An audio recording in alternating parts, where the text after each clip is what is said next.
So, First Minister, a member of the Legislative Assembly, I suppose potential MLAs, invited guests, colleagues, I welcome you all very warmly to South West College. And as a college, we're very, very aware that strong political representation for a region is of vital importance. As a college, we're ambitious, and we have ambitious targets within our development plans. And all of these can only be achieved with help from our political allies. And on numerous occasions over the last 5 years, we have sought that help. And I'm only going to give you a few examples, but I want to just set the scene as to how important it is to have strong political representation. Now, I suppose that the big item in Enniskillen at the minute is the Iron Campus development. And that required an awful lot of interdepartmental collaboration. It required strong local political support to achieve ownership of the site. And without going into the detail of all the support that's been given along the way, we're now on the cusp of a £24 million development. Also, we have within Northern Ireland the largest service to industry through our Innotech Centre of any college, and we're now competing with some of the, at our level, some of the universities. Now, the innovation funding that supports that within Dale it was initiated within this constituency, and the finance which underpins that was lobbied from within this constituency, and we now employ 20 people in our Innotech Centre. Also provide services to those youth facing the most significant barriers to entering education or training. And just back over a year ago, we obtained £0.75 million per annum of European social funding. Now that had to be matched. We needed £250,000 of match funding, and that was again achieved through lobbying and work by our local political representatives. Also, the initiation of our Mandarin Chinese provision, in which we now have 12 people employed delivering Mandarin in this area, I'd have to say was masterminded totally by local politicians. Also, our award-winning CREST Centre, with the Research Centre in Renewable Energies, built in the last couple of years, has benefited from 3.4 million of European funding. But again, we required a 25% match funding on that. And again, that was provided following representation by our local politicians. So that's just a few of our highlights. So I want to just set the scene as to how significant it is to have strong, capable local political representation. And we need it in Stormont, and we need it at the very heart of government. We respect the work within this college undertaken by our political representatives. So therefore, as we move through today, I ask for a very respectful and enthusiastic debate. And I'll ask Sarah Sanderson to come from the Impartial Reporter to the stage now to set the scene. Okay, thank you very much.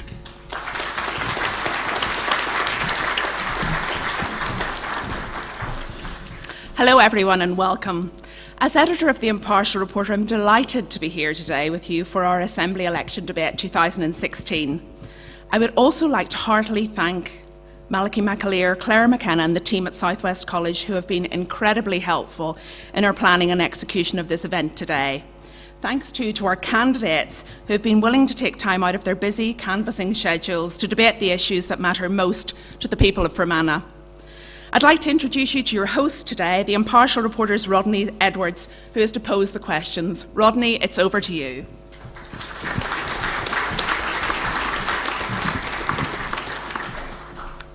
Thank you, Sarah. Hello and welcome to the Impartial Reporter Assembly Election Debate 2016. For the next 60 minutes, you will get to hear from the people vying for your vote on May the 5th in Fermanagh, South Tyrone. We want a good, healthy, interesting debate, so panel, please keep your contributions short and to the point. If I ask you to wind up, please do.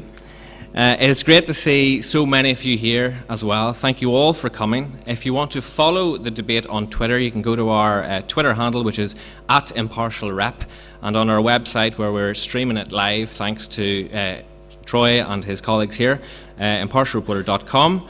We encourage you to tweet using the hashtag FST16, and if you need Wi-Fi, Siobhan is running around with the Wi-Fi code, so you can get it from Siobhan. And there will be an opportunity to ask a question at the end of each topic. On our panel this morning, we have First Minister and DUP leader Arlene Foster. Sinn Féin's Michelle Gildernew, Ulster Unionist Party's Alistair Patterson, SDLP's Richie McPhillips, and Green Party's Tanya Jones. Unfortunately, Donald Crawford of Traditional Unionist Voice had a prior engagement, and Damien Harris of the Northern Ireland Labour Representation Committee and Kerry Bleiberg from the Alliance Party were unable to make it. There are 13 candidates contesting this election in total. Not all of them could take part today. They include Phil Flanagan, Sean Lynch and John Feely, Sinn Féin, Rosemary Barton, Ulster Unionist Party, and Maurice Morrow, the Democratic Unionist Party. So let's get started. Our first topic is infrastructure. We have been promised movement on a southern bypass for Enniskillen in the next mandate. What reassurances can our politicians give us that they will definitely deliver a bypass for this choked up town in the next administration? Arlene Foster. Thank you very much, Rodney, and good morning, everyone. Just checking what time it was. First of all, thank you for the invitation to be here with my candidate colleagues to talk about the issues that matter to Fermanagh. In terms of the southern bypass, as you know, just recently when we had the executive meeting down here in Enniskillen, my colleague Michelle McElveen was able to announce that we were at last moving on to the next stage of the southern bypass. She has now appointed consultants to look into the environmental statements which have to be provided for. Those are now underway. And I am confident that we will have the £30 million bypass in place by the end of the next mandate, because of course that's over the next 5 years. And having been in DFP, I do know that there is more capital money available towards the end of the mandate, and therefore I want to ensure that we earmark some of that money for Fermanagh.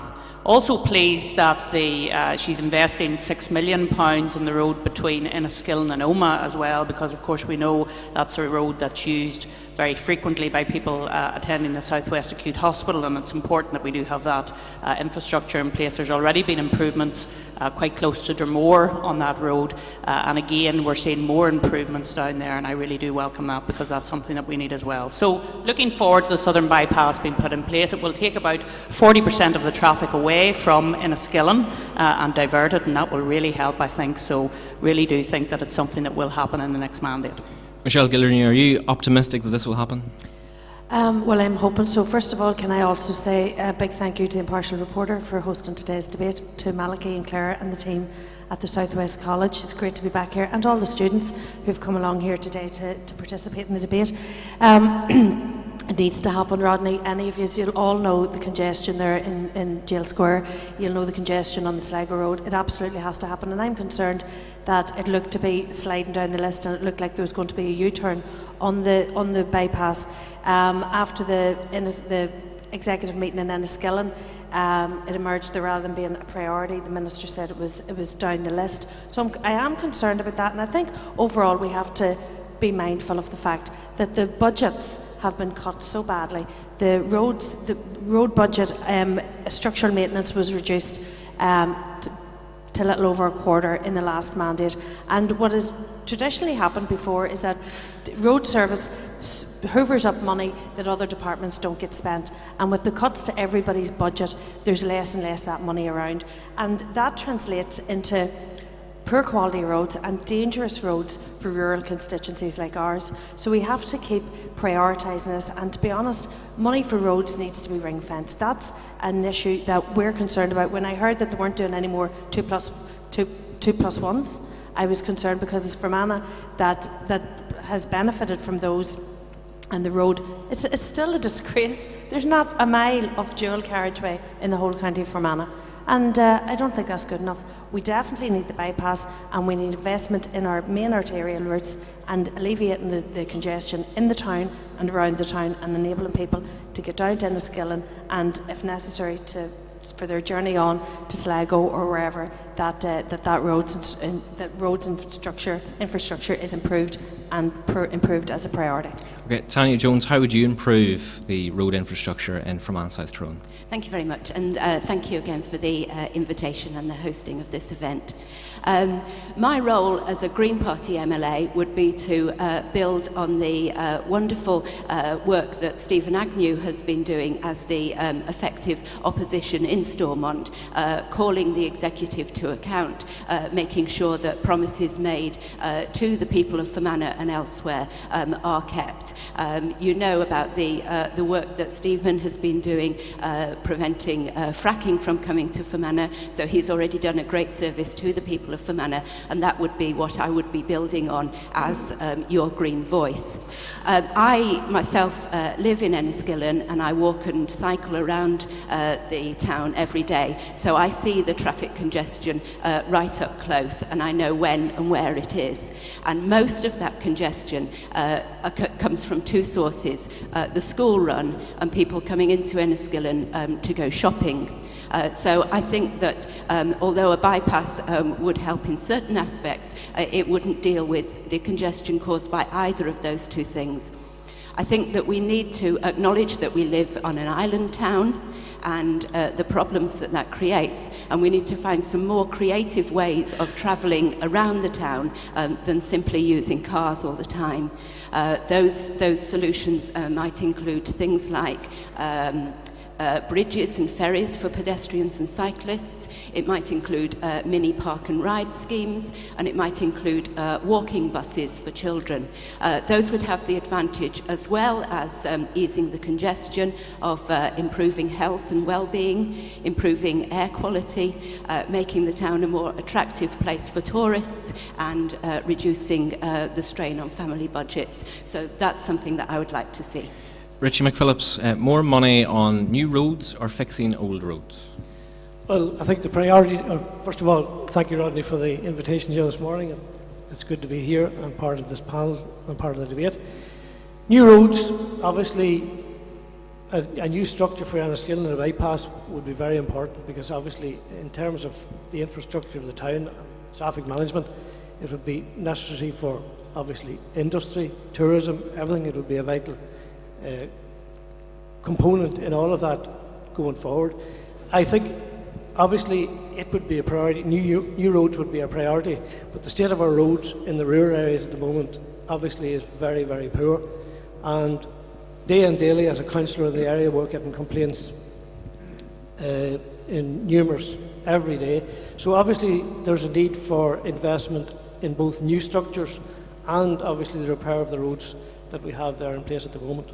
Okay, Alistair Patterson of the Ulster Unionist Party, your party walked away from regional development. Do you accept that your minister neglected the people of Fermanagh South Tyrone in doing so? Well, first of all, can I thank the Impartial reporter for the invitation here today, and also to the Southwest College for facilitating this debate here today with our fellow candidates. In respect of your first initial question in relation to the Southern Bypass, in the short time that I had in the Assembly since January, it was one of the questions that I had raised at a very early stage, that this Southern Bypass for Enniskillen town does need to happen. It's something, and you've mentioned Danny Kennedy. Danny Kennedy was actually one of the ones that put this on the table a number of years back, and I definitely, from an Ulster Unionist Party point of view, want to see this happening sooner rather than later. So we want to see this going into the programme for government in the next mandate and see that it is delivered for the people of Enniskillen and County Fermanagh. Okay, any questions on infrastructure? No? Yes? We'll just get a microphone for you. In relation to the Southern Bypass, I'm not particularly exercised as to whether Southern Bypass happens or not. I think it's more important to get good quality roads to and from what is the main corridor of for people west-east, and it would be more, to my mind, it would be better if the politicians focused on trying to extend the dual carriageway from Ballygawley down towards Enniskillen and trying to do something with the so-called Euro route which runs to Sligo. I mean, the road from Enniskillen to Belcoo is absolutely outrageous. I mean, it's nearly back to the days of you can only negotiate it at times, you know, at maybe in a donkey and cart. But there's some corners there, and the quality of the road surface is shocking. We've actually gone back in the last 30 years as far as rural roads are concerned. So my point is, what do the candidates have to say about actually thinking big, trying to improve our... There's not one of us in this room who doesn't travel west, east, if not every week, every month. That would be the biggest single thing, the biggest help to people here, if that road could be improved, if we could get a dual carriageway, certainly some of the way, if we could get 2+1, that to me is much more important than a southern bypass. And if the government say there's no money, the European, as I understand it, Arlene, you can correct me, there's a European Union Capital Investment Fund. It's never been cheaper to borrow money. And why don't we actually go all out to improve that line of communication? Southern bypass, if it comes, it comes, but to me it might do more damage than good. It's the west-east communications I would like candidates to consider. Yeah, and it's interesting you should mention that, Reggie, because I think we all acknowledge that since the dual carriage was put in from Dungannon to Ballygawley, it has been a huge improvement, certainly for those of us who do travel the road frequently. DRD make their analysis on priority, as I understand it, on traffic count. So they look at the number of cars that use that particular road, and that's how they decide on their priorities. But I certainly am in favour of a dual carriage continuing from Ballygawley on into Enniskillen. Michelle mentioned 2+1s. I think the reason why the DRD aren't going for 2+1s anymore is that they need a similar standard of safety as a dual carriageway. So you might as well put in a dual carriageway as a 2+1, I think is the argument now. So I don't think they are investing in any 2+1s now. It is, if they're moving ahead on dual carriageways. And you raise an interesting point about borrowing, because I was up in Londonderry a couple of months ago with the Chamber of Commerce, and they of course were talking about the A6, the road between Belfast and Londonderry, and they wanted to see that happening. They wanted to see it happening very quickly, and I can understand that. We have invested in that road and will continue to invest in that road. But some of the business people there were very keen that we did what you're talking about, and that's look to external money, look to borrow money. But we know that that means probably tolls, as we have in the Republic of Ireland, and we would have to get a political buy-in. But that's certainly a conversation I would like to have, because I think it's a quicker way of improving our roads than just depending on the block grant that we get from Westminster. Okay. It would certainly allow us to look at that. Thanks, Arlene. Right, our next topic is education, and as you all know, education in Fermanagh is in a state of change. What assurances can you all give to pupils and staff that school buildings, first of all, that have been promised to school communities will actually happen? We'll start with Michelle Gillier. Your party currently, or has for several years, held the education portfolio. Your response to that, first of all, will these school buildings actually happen or not? Well, again, they need to, and as you've pointed out, Rodney, successive education ministers. Is that all? People hear me? Successive education ministers have invested significantly in building new schools and improving classroom facilities across the north, and more than 500 million has been spent in upgrading our schools estate. So there is a track record of delivery. But in terms of this constituency, just recently the Education Minister announced 4.9 million for 2 schools in Enniskillen, 3.8 million for the Erin Integrated College, and 1.1 million for Mount Lourdes. There's also investment in shared education, and I want to welcome Laurie McCusker and Hazel, who are here from Fermanagh Trust, and the amount of work that they've done. And I'm delighted that there's a new shared education campus going ahead in Brookborough and in the Moy, also in this constituency, and I think that's a very positive step forward. But we also... Sorry, Michelle, some people would say actually that education is in chaos in Fermanagh, that it's a shambles. Do you accept that? I don't accept that. I understand where the question would come from, and there has been, I suppose, difficulties locally here around the delivery of new schools, and we have to take that on board and work with the local leadership around schools and ensuring that we do invest in, not just in buildings, but invest in our young people. And to that end, I also want to commend the work that has been done and the new further education agreement secured for 25 million replacement campus for the Southwest College here, and the site for the new campus secured at a cost of 900 grand as part of a proposed shared public services site across the Ireland. It is important, Rodney, that our education is of good quality. And that is through from nursery provision, through primary, post-primary and higher and further.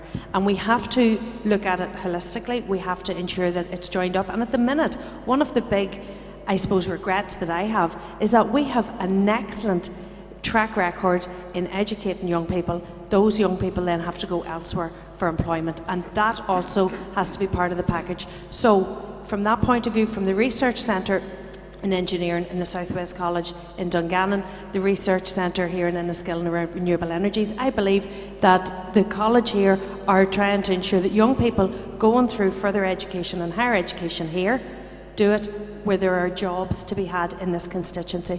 And again, it's really important to make a cogent and holistic and joined up approach to education, that our young people are not being educated in areas where there isn't employment in this constituency and where they have to go away to seek employment. So it's very important that when we're looking at education, we're looking at the entire package. Tanya Jones, how would you sort out the education issues in Fermanagh South Tyrone? Well, school buildings are of course important, and as a governor of the Erne Integrated College, I'm delighted at the announcement about our buildings. They do, of course, have to be properly built. We've heard just last week about the terrible situation in Edinburgh, where 17 schools, most of them built under the private finance initiative, have to be closed for safety reasons, affecting 7,500 children. They have to be properly built. They have to be doing the right thing in the right place. But I think the problems with education in Fermanagh go far more deeply than buildings. There are problems created essentially by the scandal of our divided education system, and that's, I think, where we have to start with moving forward. Richard McPhillips, do you agree with Tanya? Agree in somewhat, but in terms of where we are at the moment, I think there's certainly in a state of flux. Education is certainly in a state of flux in Fermanagh. Many of the schools in the South Fermanagh region at this point in time, we have one school closed. There's a couple more about to close, and its parents, in many respects, are at sixes and sevens as to what is the future. And there doesn't seem to be any clear path at this point in time.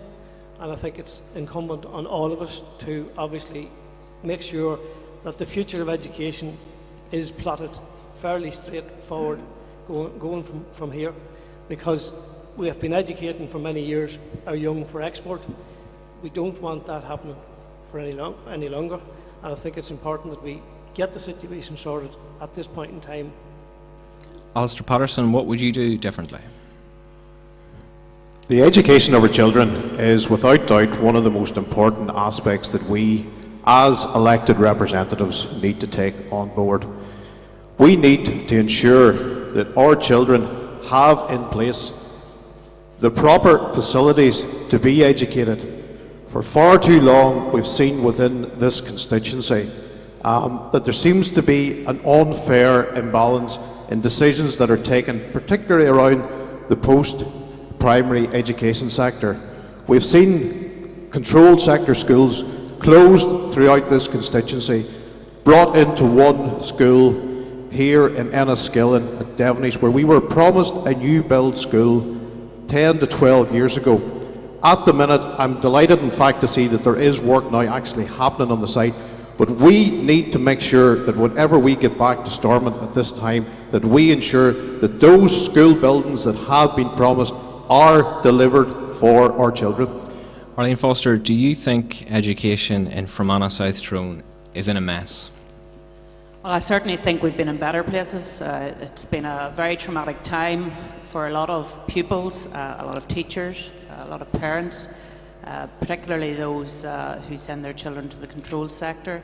We've seen, as Alistair has said, the closure of Lisnaskea High School, the closure of Duke of Westminster, Devonish having to face a totally unacceptable delay in respect of their new build. As Alistair says, we're delighted to see that at least that is moving ahead now, and having seen the plans, I think there is a very exciting future for the school, but it has taken, there's a, if you like, a whole range of children that have been educated in substandard accommodation. Having said that, their teachers should be applauded for the way in which they've been able to teach those young people, and actually I'm proud to say that we still in Northern Ireland have the best GCSE results in the United Kingdom, and we should be very proud of that. But you know, celebrating excellence that we have here doesn't mean that we don't need to deal with the underachievement piece, and we can do both. We can celebrate the good, but we also need to deal with the tail of underachievement, and we really need to tackle that. As regards the Collegiate and Batoura merger, we know there's been a lot of pain over that in the community. I hope that now we have come to a settled position that we can all get behind the new leadership in Enniskillen Royal Grammar School and see that school flourish, not just for the fabulous young people that go to both of those schools, but also for the community as well. Was that decision right or wrong? Well, you know, Rodney, I have to accept the decision because it's been brought to a court, and far be it from me, a former officer of the court, to challenge a judge. But it's not a decision I would have made, but the decision has been made now, and therefore we have to accept that decision and move on. I don't want to get into a situation which we in Fermanagh are all too aware of. When the decision was taken to site the new Southwest Acute Hospital in Enniskillen, the OMA campaigners kept going for, my goodness, it must have been, feels like an awfully long time. We have to now accept that decision in relation to the Batoura and the Collegiate, and we have to move on, and we have to support, and you will not find a stronger supporter of that school than me. I will be there, and I will do all that I can to make sure that they get the facilities that they now need. I mean, if you visit Batoura, if you visit the Collegiate, you will see that they haven't received the support in terms of accommodation over many years now, and now it's up to me and to others to ensure that the new school is prioritised, because at the moment those children are going to be taught on a split site, not something I think is a good idea for education. However, we are going to have to support them and make sure that they go from strength to strength. Okay, we have a question from Malachy McAleer. Get a microphone to Malachy. Thank you. I mentioned earlier that we're on the cusp of a £24 million investment in the Earn site through Southwest College. Now, we in our discussions with others have discovered that there are potential other developments around the edges of the college, including like the potential for a mini science park, the potential maybe for shared space, shared education opportunities. So, do the panel think it's possible that the overall development of the Earn site could be included in the next programme for government? I certainly think it's something that we should look at, Malachy, and again I commend you and the leadership that you have given in relation to the further development of the Southwest College. I think the integration that you have achieved in terms of working with employers, finding out what the needs are of employers and then facilitating that need through your courses has been tremendously powerful and will continue to bring good news to Fermanagh. Certainly I think that is a marvellous site that you're going to move on to. It's something that we should look at. You mentioned a science park. As you know, there used to be just one science park in Belfast. There's now one in Londonderry doing tremendously well as well. Maybe it's something that we need to look at for Enniskillen, a new science park for Enniskillen. It would certainly bring a lot of attention and would fit very nicely with the smart region as well, if you don't mind me saying so. Okay, so we need to move on now to the next topic, and that's health, another huge issue in this area. In this week's Impartial Reporter, we revealed how doctors at Southwest Acute Hospital expressed concerns in January that the emergency department was unsafe. We also hear that many patients are sometimes waiting many hours for treatment. What remedy would you prescribe for the improvement of patients' experiences at our hospital? We'll start with Arlene because it's your colleague, of course, Simon Hamilton, who is currently the Health Minister. Do you think all the problems that we're experiencing and the patients are experiencing is acceptable? No, and I don't think it's acceptable to wait more than 12 hours in an ED department, and we know that that has been the case in some emergency departments, not in the SWAB, but in some other departments across Northern Ireland. Look, we have a huge issue in relation to waiting times, on waiting lists and waiting times in the ED departments. It's important that we get to grips with that, and that's one of the reasons why in my 5-point plan for Northern Ireland we have committed to spending an extra £1 billion on health in the next mandate. We believe that needs to be spent to bring in more nurses and more doctors. But additionally, we need to have reform in the health service. There's no point in just throwing money at this problem. We have to reform the health service as well. And that is a big ask, because the health service is a huge animal. It takes up nearly 50% of the Northern Ireland Block grant. But if we are to do things better and deal with the issues that we have in front of us, then we need to have reform as well as more money. Michelle Gildernew, £4 million was spent in the last year on locum doctors, hiring temporary staff for South West Acute Hospital. Is that acceptable? No, we need to have proper planning and be able to budget for providing the services at not just in our hospitals but across the health estate. All of our elected representatives attend regular meetings with the Health Trust Management to discuss current concerns that our constituents have and who raise issues with us. And there's several issues that we're working on and will continue to work on, such as attracting people into roles at the hospital. Enniskillen is a great place, and Fermanagh is a great place to live and work. And we've worked very hard to try and along with the Trust, to bring people in to live here, to work here, and to take on roles, both nurses, doctors and all other roles in the hospital. And we're aware that we need to be offering suitable contracts to attract professionals required into our hospitals. We're also receiving feedback of increased concern around increased privatisation use within the new hospital. That's a worry. But we'll continue to work with the unions. We have a good working relationship with the unions. We'll continue to work closely with them. And we need to continue to push also for the development of cross-border regional service to ensure the sustainability of South West. Because having represented this constituency now for almost 20 years, that was the issue that was brought up around South Tyrone. It's unsafe. Clinicians are saying that we're not providing a safe service, and our services then gradually eroded to the point that Craigavon usurped South Tyrone and South Tyrone was closed. So when I hear unsafe, I get very concerned, and we need to continue to work together for the sustainability of our hospital and for all our services across the board. Tanya Jones, do you agree with Michelle? Yes, I agree with much of what Michelle says.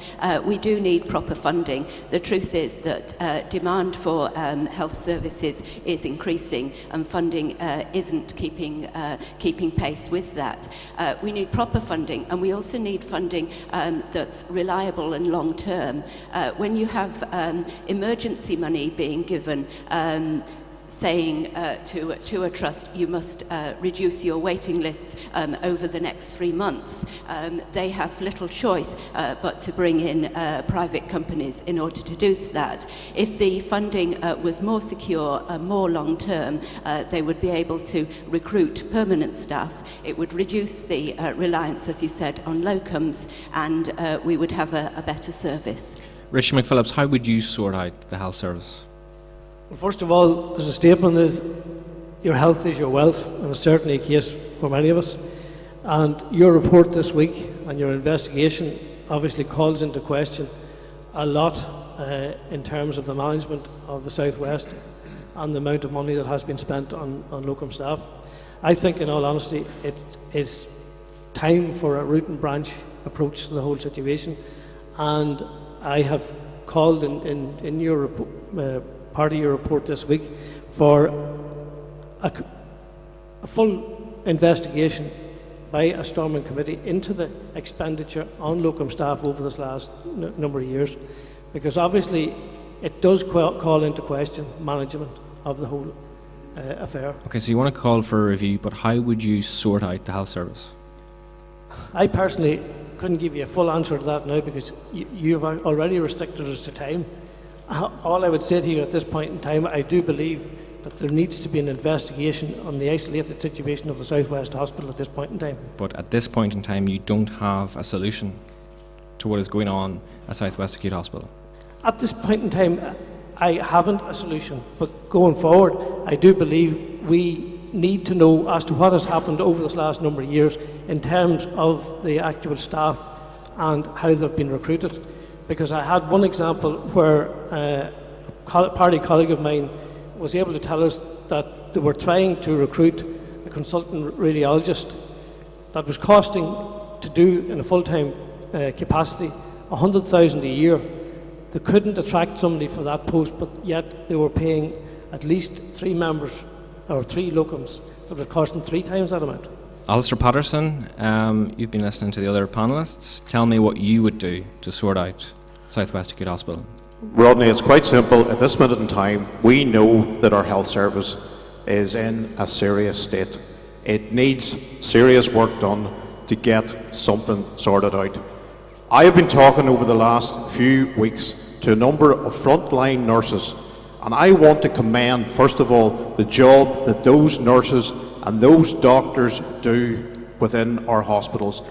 They are under severe pressure at all times, simply due to the lack of resources that they have.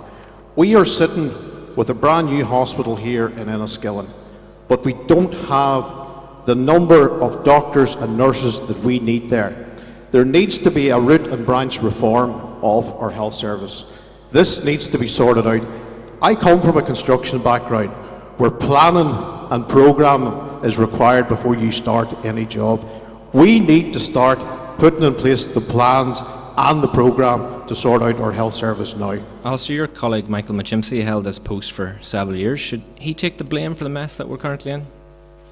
Look, I think at the end of the day we all have a collective responsibility going forward to ensure that we get our health service sorted out.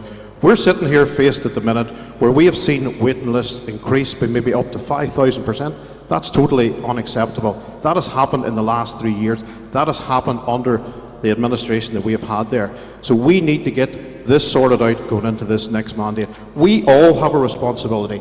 We've heard it said that half of our budget is spent on health. We need to ensure that it is spent properly. We have a question from Sharon McGrath. If we get a microphone to Sharon.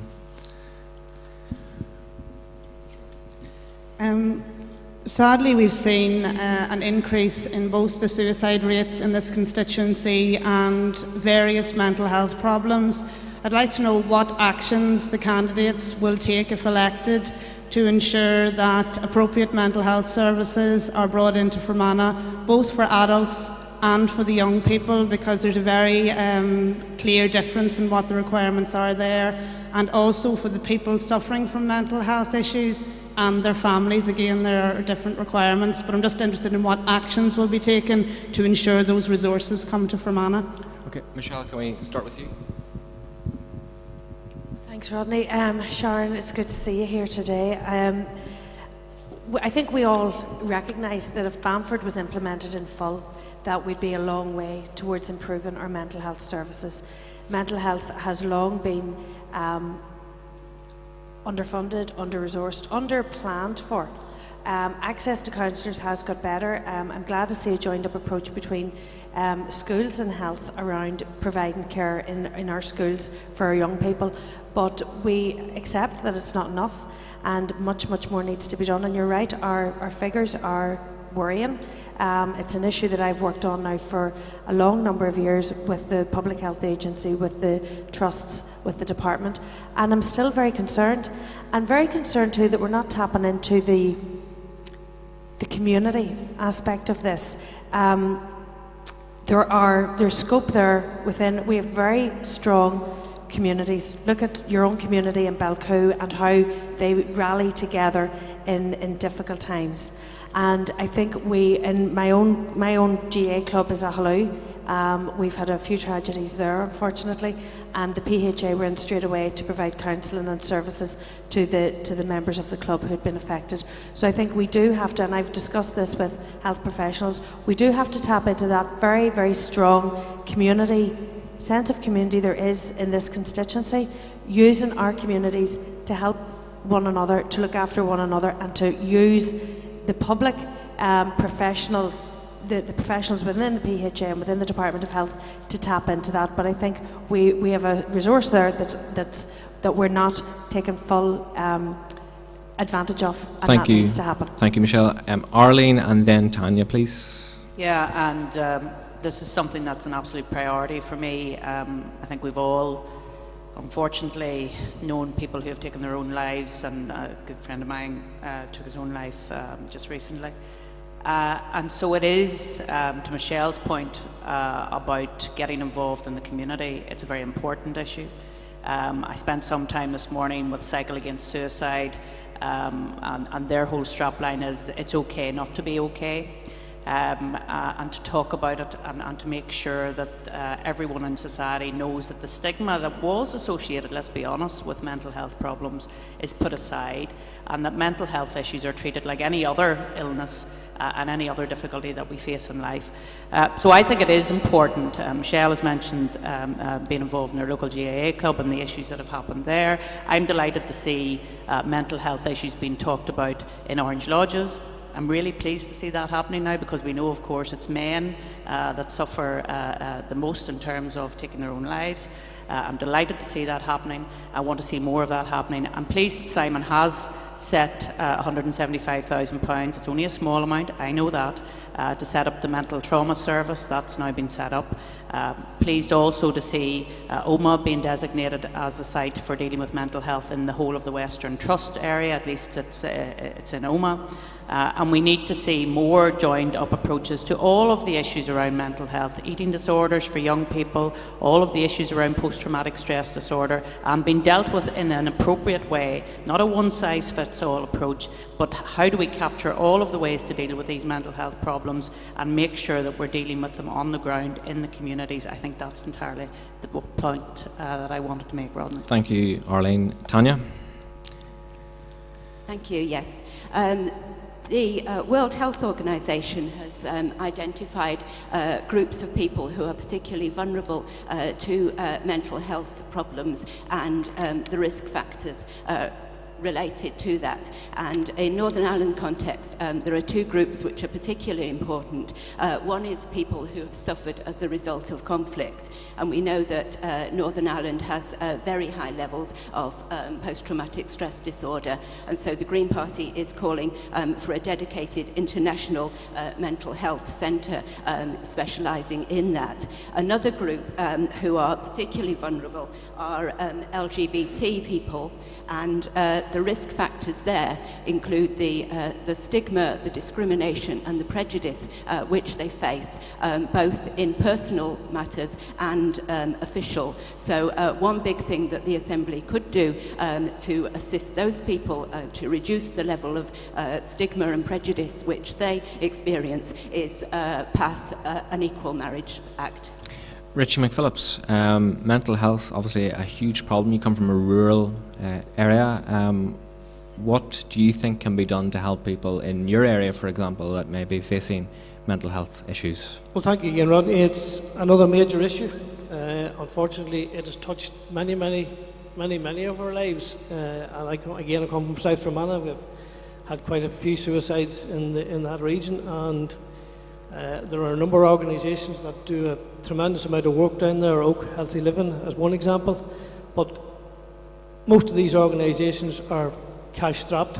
They're losing very, very well qualified, great people who are of great help to people with mental illness, and it's a shame in many respects that these organisations aren't sufficiently funded.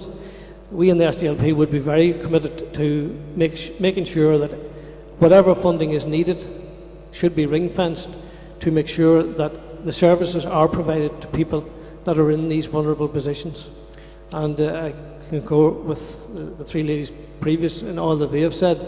Any organisations that can promote and make people more aware of not to feel on their own, Thank you. the better. Thank you, Richie. And just very quickly, Alistair, if you could address Sharon's question, please. Yes, indeed. Look, this is a very, very serious issue, and nobody has actually championed this cause more than my party leader, Mike Nesbitt, in relation to mental health and well-being, and with the publishing of a document within the Ulster Unionist Party. You know, one fact is 1 in 4 people are likely to suffer from mental health and well-being issues. So this is a serious issue within Northern Ireland. It's a serious issue within this constituency of ours, and it has to be dealt with. I can speak from a personal experience a number of years back where a young 19-year-old guy, a relative of mine, who sadly seen no other option but take his own life. The devastation that that caused to his family was unreal. Unreal. And look, it's something that has to be dealt with, and as I said, we within the Ulster Unionist Party are well and truly committed to dealing with mental health and well-being issues. Okay, thank you, Alistair. A very, very serious issue, so we all hope that if you all do get elected, that you will raise awareness of it.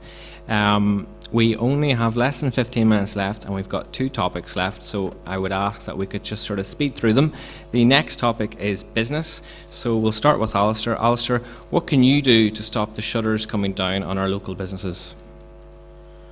Look, coming from a business background, I want to see business flourish within this constituency of Fermanagh and South Tyrone. It's a difficult time, there's no doubt about it. We've had the economic downturn that we've had within the world, in fact, and we definitely need, as parties and as I say, as a government going forward, we need to do all that we can to support businesses. One of the first things, of course, that we can always say would be the reduction in rates for businesses, which is probably part of the reason that our shutters are coming down. We need to tackle that issue. The increase in rates that have happened this year, from what I've been hearing on a regular basis with the merger of the 2 councils, has become a very, very hot topic within County Fermanagh, and that, I think, needs to be dealt with. And we have to remember that this came about, the merger of those councils. Arlene, it did come under your leadership within DOE, and yes, I know there's rates relief coming in, but more needs to be done to help and support our businesses. Rich McPhillips, are you pro-business? Certainly pro-business, but anti the merger of Fermanagh and Omagh. I would have been an opponent of it right through, and it is, well, I've been part of it for the last 18 months, 2 years. It's working reasonably well, but obviously there are problems there, and rates is one issue. And obviously I would like to encourage businesses to hang in there, and obviously if there was any rates or tax breaks that could be afforded to them, it would be an encouragement to keep the shutters up rather than down. Okay, Tanya Jones, very quickly.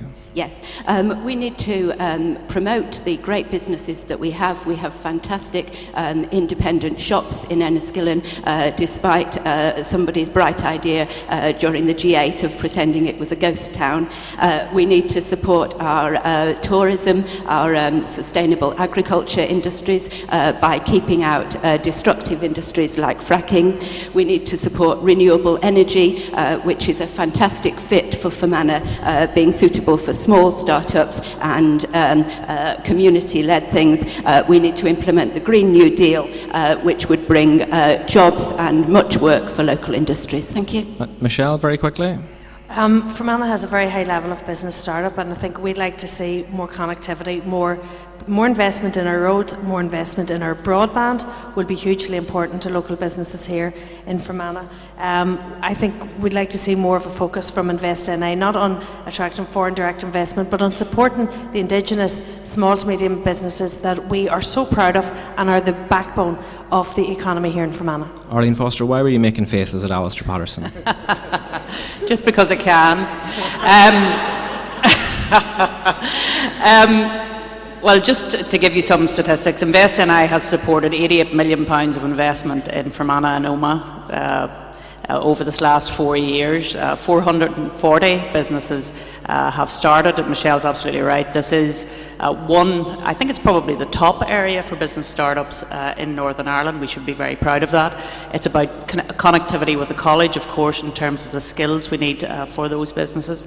In terms of what we have done for businesses, we've introduced the Small Business Rate Relief Scheme, something that costs the executive £20 million a year, but it's something that we believed was necessary during the economic downturn. We kept industrial derating for manufacturing No other part of the United Kingdom has industrial D rating. I think that's hugely important. And now that we have the power to lower the corporation tax as from April 2018, we will not only have the skills of our young people, we will not only have the value of coming to invest in Northern Ireland, but we also have a tax proposition as well. So I think it's actually a very good news story in relation to going forward on economic development in Northern Ireland, and I'm looking forward to it. Thank you, Arlene. We have time for just one question from the audience. Do we have anyone that wanting to ask a question? Yep. And then we will be on to the final topic. Okay, Rodney. Thank you. Michael McAllister, Southwest College. Can I just start by acknowledging the recent support and encouragement that we've had from the First Minister in relation to expanding our services to the wider region here in Southwest College. But the question, on Tuesday at an election debate on Radio Ulster hosted by William Crawley, one panel member said that a university for Derry was a red line issue and they would not enter government unless it was in the programme for government. And the main reason given is that Derry has a population of 100,000. I suppose, given that Derry already has a university, and they have another university campus 30 miles to the northeast, and the population of Tyrone and Fermanagh that we serve in this college is 240,000. And finally, if you want higher education in Belfast, from Belcoo to Belfast is a round trip of 190 miles. Is enhanced higher education provision for the Southwest region a red line issue for any of the panel members? Arlene, just very quickly on that. Well, I think the Southwest College already know that this is something I'm very committed to doing, to bringing more university education down to Fermanagh in terms of the rural university, and they have my support and they know that that's the case. Okay, Michelle, 30 seconds. Absolutely. There is a university in Derry. They tend to spend a lot of time competing with Belfast.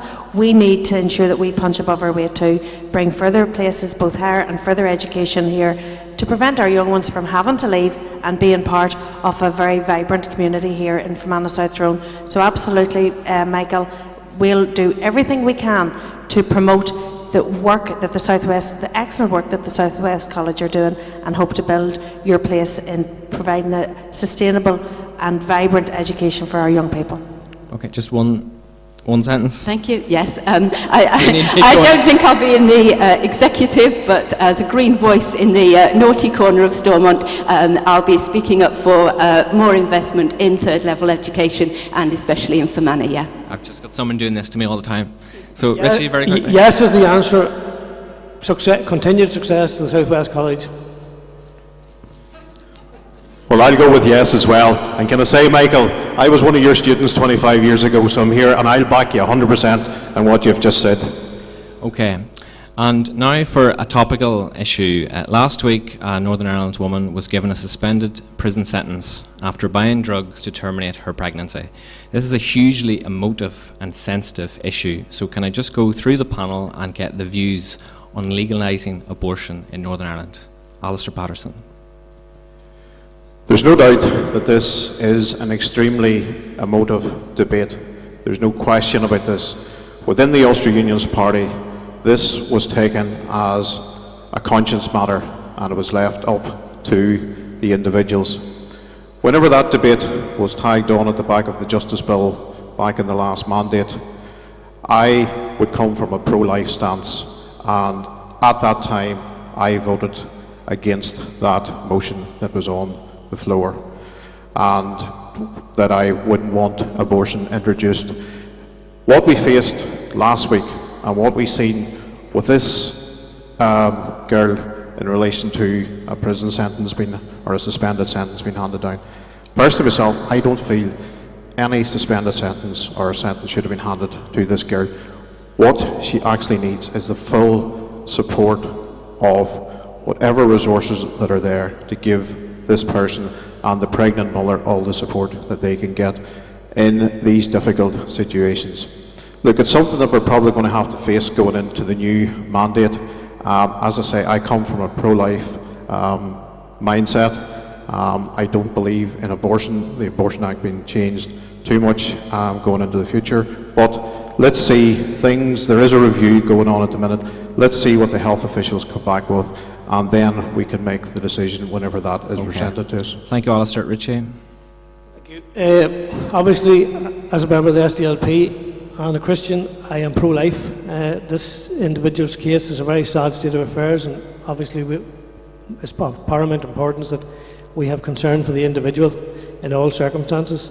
And obviously, we as a party wouldn't be on for the extension of the 67 Act. And as I say, the most important thing should be concern for the individual concerned, because obviously I have discovered recently that in many respects for people in this situation, the services out there leave a lot to be desired, and I think that's somehow we should focus going forward. Thank you, Richie. And Tanya? Yes, the Green Party is a pro-life party, and we are in favour of the extension of the 1967 Act to Northern Ireland. We believe that abortion is a matter of conscience, but it's a matter of conscience of the woman concerned, not of MLAs in Stormont. The situation we have at the moment is the worst of all possible worlds. We have abortions to women in Northern Ireland, but they have to either travel or they have to take these drugs without medical supervision.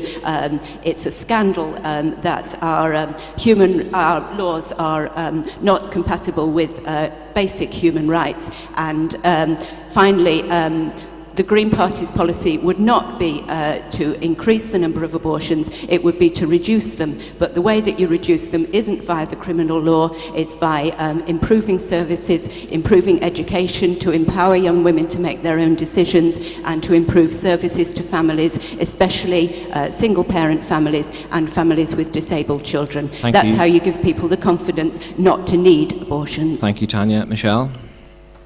Sinn Féin does not support abortion on demand, and we oppose the extension of the 1967 Abortion Act.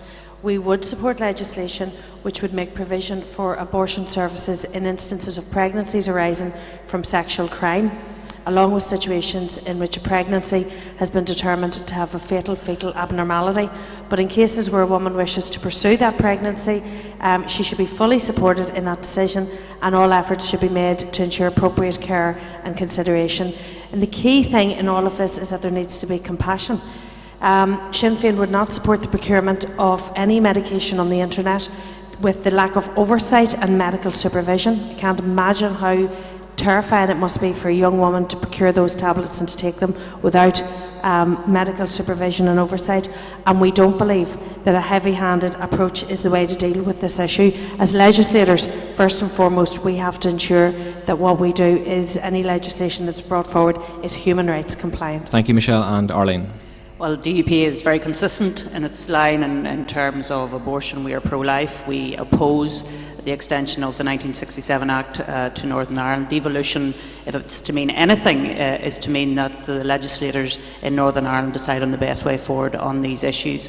In terms of the young woman who found herself in a horrendous situation, as indeed did her friends in the house, I think they need support, they need help. It has to be dealt with in the most proactive way that we possibly can. And I deeply regret that it has come to this situation. But we don't decide on prosecutions, that's left to the police and the criminal justice system. We decide on the legislation, and our legislation, the purpose of our legislation, the mischief of our legislation is to be pro-life and protect the vulnerable unborn child, and that's the position of the DUP. Thank you, Arlene. Now, finally, one last question. Let's end today's debate on a lighter note.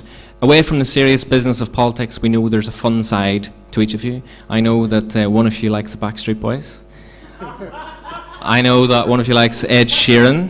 And there's also one in the panel here who used to be a DJ. So can you guess which one? The final question is, panel, could you please name the song that gets you all strutting your stuff on the dance floor? Arlene Foster first, please. Oh, lovely. Let me think now. It's probably Happy. It has to be Happy, Rodney, because I starred in your video. You did, yes. You starred in the Happy video, dancing. Happy video. It has to be the Happy video. I think I'll stick with Happy. Okay. Because of course that's me. And not Backstreet Boys. And oh, sorry, I didn't mean that. And Michelle. I don't need much of an excuse to strut my stuff, Rodney. My sister's getting married tomorrow, so anybody's about Monaghan, avoid the Hillgrove at your peril. I have to say, I've heard Arlene likes I Will Survive. That gets me on the dance floor too. Tanya Jones. Thank you. I would, let me say, it's quite difficult to choose, isn't it? Stuck in this. I think probably Bruce Springsteen's Dancing in the Dark. Brilliant. Richie McPhillips. Again, like Tanya, it's a bit hard, but I'm a Neil Diamond fan, so I'll go for Sweet Caroline.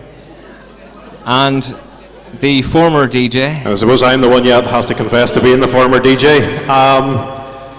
Look, I was trying to think in titles that maybe had Make It Work or Change in it, but I couldn't come up with any. So I think what I'm going to go with here, for the last 9 years, we've had plenty of rain within the current executive that we've had.